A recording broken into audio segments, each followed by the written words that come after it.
So I want to forewarn you of some things that can happen with watercolor. If you are not really careful with it, so if you're, say, not using the right brush.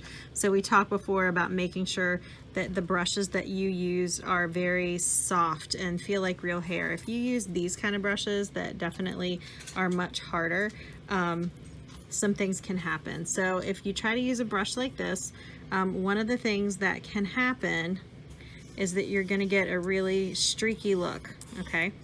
Another thing that can happen besides that streaky look is, you know, if you start adding more color on here and you're pressing really hard, do you see how the paper is starting to pull up there a little bit?